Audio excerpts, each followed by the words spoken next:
Okay, hello again. And I'm saying that from a very cold, the onset of winter morning here in the United Kingdom.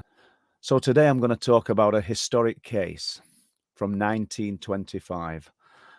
And I've titled it The Domino Effect. And it'll become apparent why as we get into this. So, East Yorkshire seems to have more than its fair share of unexplained phenomena.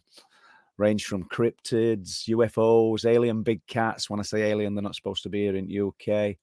And people who vanish without trace.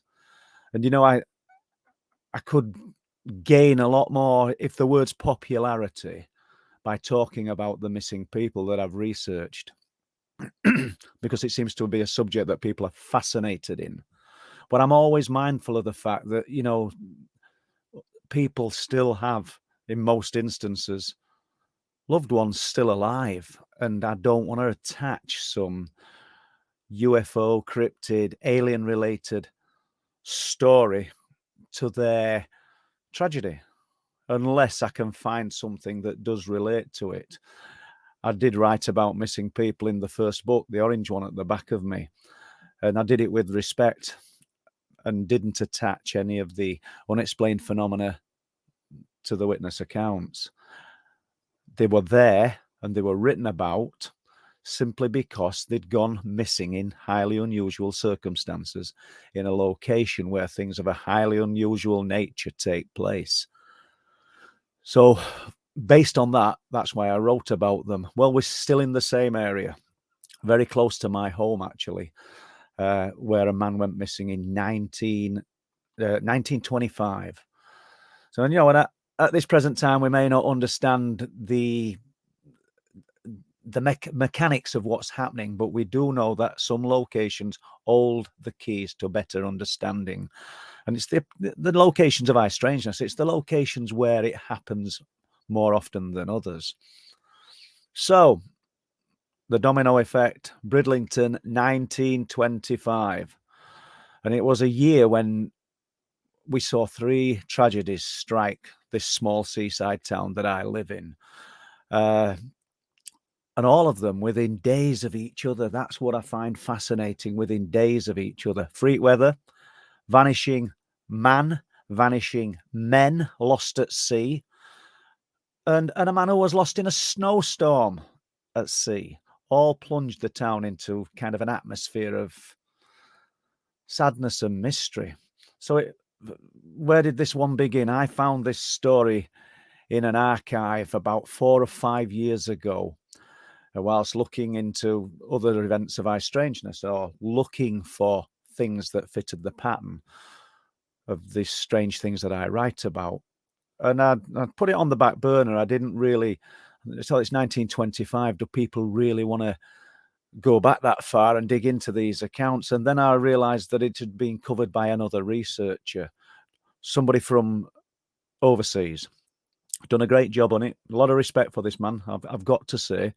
But there were a lot of things what were said as he discussed this case that were wrong.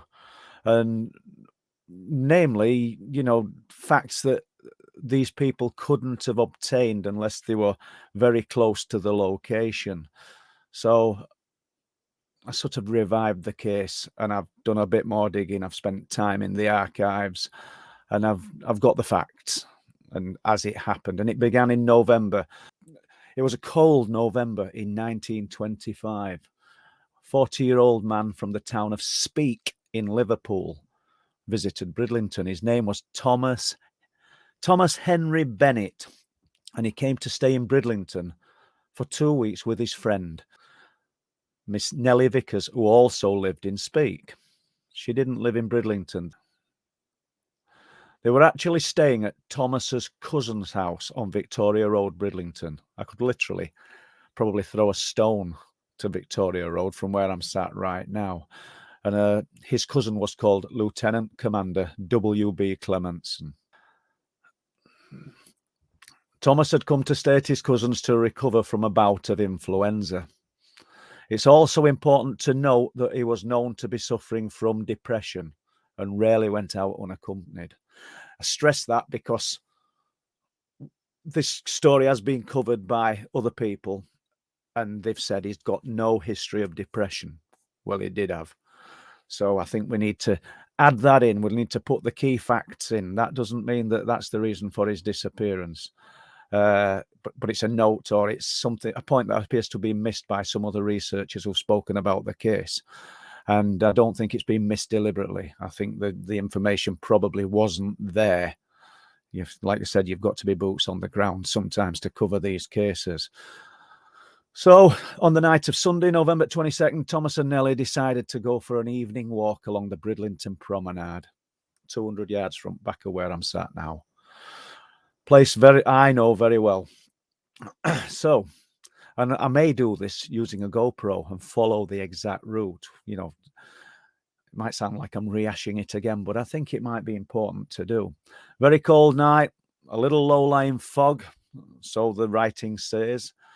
The taste of winter was in the air, and it gets very cold when that North Sea starts blowing onto the land. I mean, I can tell you that for sure. I'm spending so much time on the cliff tops of Bempton and Speeton. But on this night, Thomas was dressed in suitable clothing for occasion. He'd got a dark blue suit on. We're 1925, remember, people.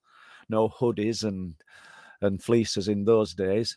And a heavy grey undercoat, cloth cap, and black leather lace-up shoes.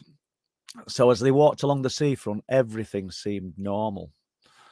Until Nellie suggested that they should think about making their way back to Thomas's cousin's house. That's when it's kind of started to go a bit pear-shaped. At that point, they'd walked a considerable distance. And Nellie's reasoning, because remember, Thomas is at his cousin's house to recover from this bout of influenza. She thought Thomas had walked far enough in his current state of health. And from information that I've gathered in the Bridlington archive, I believe they'd reached the end of the promenade and were just about to go onto the footpath that runs onto Soby Cliffs. And I think I'm pretty spot on with that location. A few pictures while I'm saying this would help, but I may be able to slot some in. We'll see.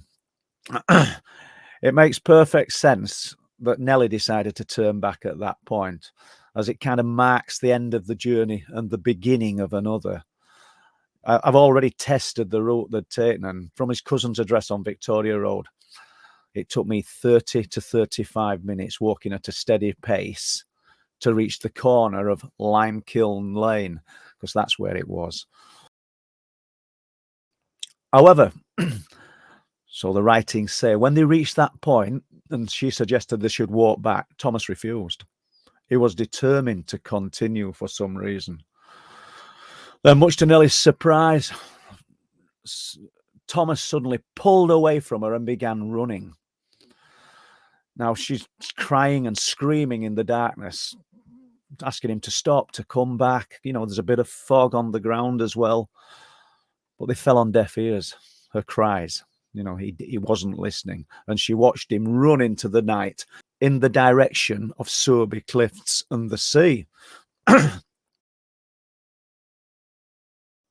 Soby Cliffs are quite shallow. It's not like Flamborough, Bempton and Speeton. These are earth cliffs that gradually sort of meld into sheer limestone cliffs. But where he went running, a child could get down those cliffs quite safely.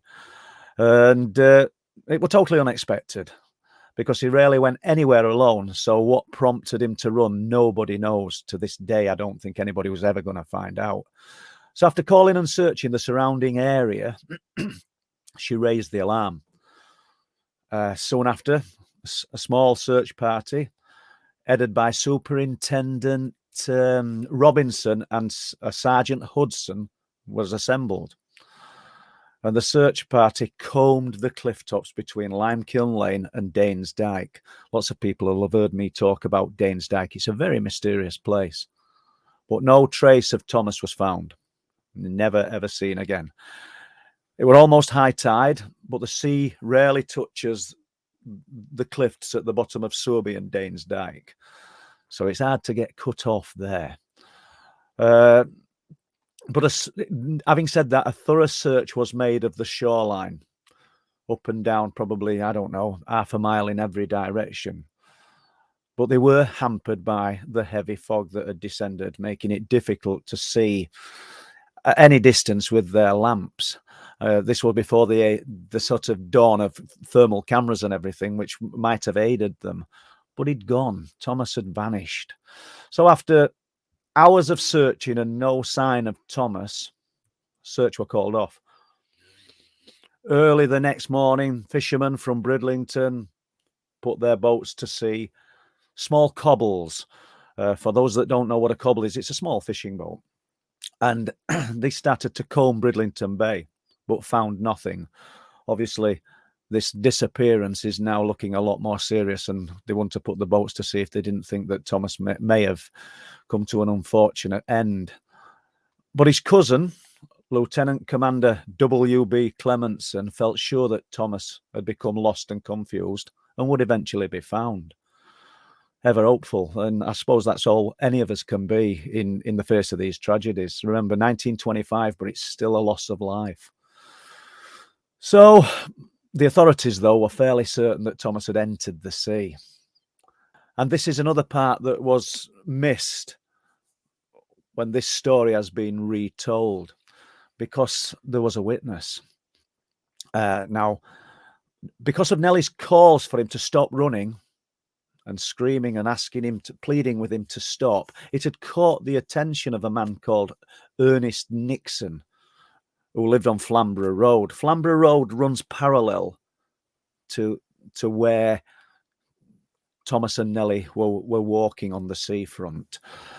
And at the time, he was on his allotment. I mean, now, 2023, there's properties there. There's no allotments.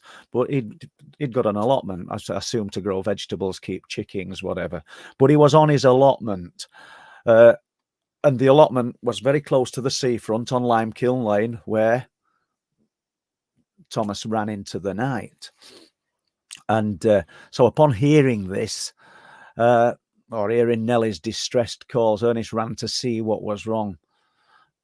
And he got to see what no one else saw, because he saw the dark outline of a man go over the edge of the cliffs in the direction of the sea. I think we can only assume it was Thomas. And the cliffs in that location, like I've said before, just shallow earth, kind of dunes that run down to the beach on a gentle slope. So there's no danger. He's not jumped to his death. So upon seeing the man go over the cliff top, Ernest followed, climbed over the fence of the allotment and followed. And moments later, literally moments later, he's on the beach looking for Thomas.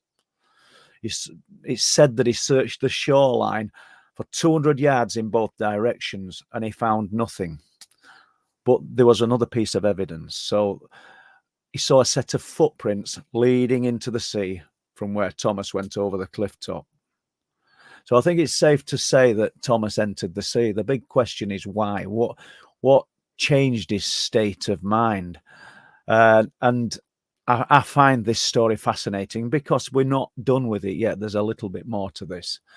So we've established that the last person to see Thomas was Ernest Nixon and running in the direction of the sea. So why did he do it?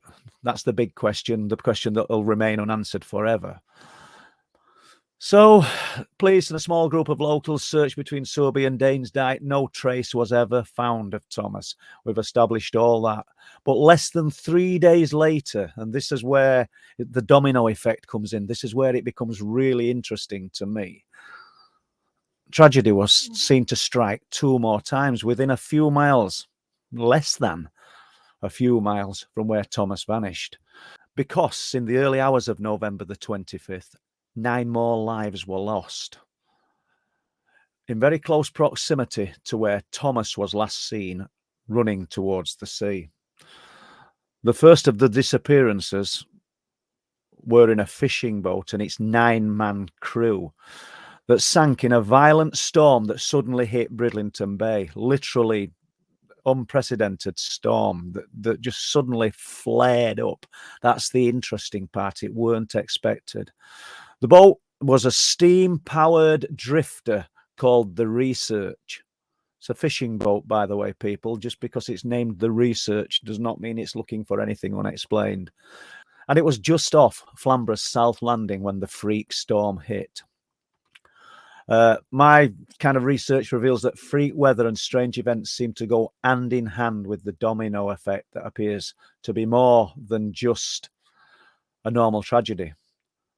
However, it's not until you cross-reference things that seemingly unrelated events occur and you see patterns. South Landing can easily be seen from the cliff top path at Sowerby from where Thomas vanished. It was also said to be the most violent storm to hit the coast in 20 years and totally unexpected. I think researchers can look at that from two different angles, you know. Does the freak storm mark the emergence of unexplained phenomena? Or was the freak storm the reason why the boat was lost? Both of them fit. Or was it just tragic coincidence? I kind of researched unexplained phenomena, and I know the true reality of what we're dealing with. But perhaps it's a mixture of natural and unnatural phenomena merging to create these mysteries. You know, I know it's one we're never going to know. I mean, the phenomena itself, phenomenon. Sorry for saying it like that, but are we dealing with one singular intelligence, or are we dealing with lots of unexplained intelligences all interacting and coming through in these thin areas? I really don't know. What we do know is it seems certain that the Research, this fishing boat, hit the bottom of Smithick Sands in Bridlington Bay during the storm. And it was swamped by the sea and sank with the loss of all 9 crew on board. Absolute tragedy. 8 of the men were from Filey, 5 belonging to the same family. Can you imagine the grief that must have caused, not just to the family, but to this small fishing community in Filey? Little bit before we expand a little bit more, Smithick Sands is a large expanse of shallow water. Come on, Paul. Just east of Bridlington, well known for dangerous sailing conditions. Right. So that's not the end of it. So incredibly, on the same day that the Research was lost, a Bridlington fisherman called Thomas Naggs, let's not confuse him with Thomas Henry Bennett, who vanished over the cliff. A Bridlington fisherman called Thomas Naggs also vanished from a small cobble fishing boat called the Fidelity. What's the chances of all this coming together in such close proximity? This time there were a 4-man crew on the Fidelity, and unusually they got caught up in a freak snowstorm. And by 10 p.m. at night, in their small boat, they're in the eye of an absolutely raging, angry North Sea. Rain, snow and ice. It just turned the sea into a raging fury. They were making their way slowly towards dry land and safety. William Naggs, who was part of the 4-man crew, I'm assuming it's Thomas's, well, it's a relative, definitely, but I'm assuming it's his father. He said the conditions suddenly changed. A bit like a bit like what we know about what happened to the other fishing vessel, the Research. But remember that although they happened in the same day, they didn't happen at the same time. There's hours and hours between. So suddenly, this incredibly violent snowstorm appeared. They were just in the heart of a violent snowstorm. And the writing goes that I've read, he said that it was impossible to see anything except a thick wall of white. And when the snow finally eased, there's no sign of Thomas Naggs. William said he turned the boat around to search for Thomas, but he'd gone. Nobody saw him fall from the boat. I think we can only assume that he did. I mean, I don't think we can say unexplained phenomena was responsible, but there's lots of things that we can attribute to high strangeness that took place with the tragedy of these men. I have similar reports that I've called the domino effect within the affected area, such as 4 men, totally unconnected to each other, vanishing without trace from the cliff tops over a period of 38 days. Can I say that's UFO related, alien related? No, and I never would, but it's highly unusual. I've got another case of a 35-year-old man out walking with his mother and 2 friends and suddenly ran towards Bempton Cliffs, where the 300-foot cliffs, in a state of terror. And he began to climb the fence, but was pulled back to safety and taken out of the area. Speaking afterwards, he described hearing sounds and voices in his head of terror and fear, and said all he wanted to do was run. That's somebody who's lived to tell the tale. So I wonder and speculate, have similar things happened to other people? Was that the reason that Thomas Henry Bennett ran towards the cliffs and vanished into the night? So I hope you found that interesting. It truly is a fascinating case, in my opinion, one with many unanswered questions that we're never going to know now from 1925, but it might give us clues to what's happening in the future. Thank you.